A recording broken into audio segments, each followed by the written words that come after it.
Sports journalist and 60 Minutes correspondent Jon Wertheim joins us from Wimbledon, London. Jon, good morning. Good to see you. What is your first reaction to LeBron James in this news?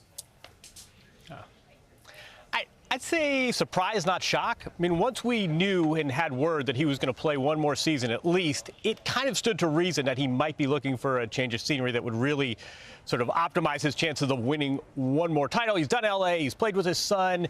So once he decided not to retire, I think then it was less a surprise he's going to leave L.A. He has won a championship in every uniform that he has put on, at least with every team that he has played for. So what are the teams that are in the hunt? Who? That is a great parlor game for the next few weeks at least. Can you believe, by the way, just aside, can you believe it was 16 years ago that we had the decision? Crazy. What an extraordinary career. You hear a lot about Golden State.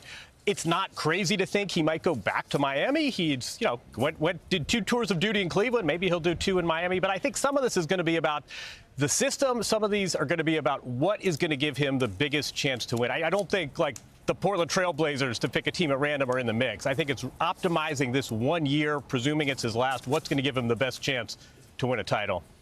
We have to talk about Wimbledon because you're there, obviously, and Serena Williams back on the court. Everyone was so hopeful to see her pull off a win yesterday. She did not get the W.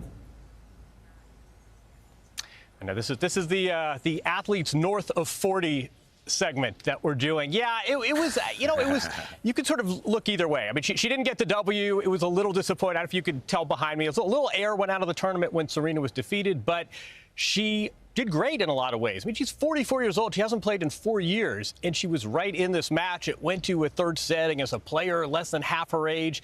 If she is looking for signs of optimism, there certainly were those to pick up. On the other hand, yeah, the disappointment that she didn't end up pulling it out, I think, is still lingering a little bit this morning. So, Jon, speaking of athletes north of 40, both LeBron and Serena keep going. They extended their careers. We've seen this time and time again. Nate was just saying that we probably won't ever see an athlete play with their son or daughter. But I argue that you might, because athletes are extending their time on the field, on the court, on the pitch. What do you think?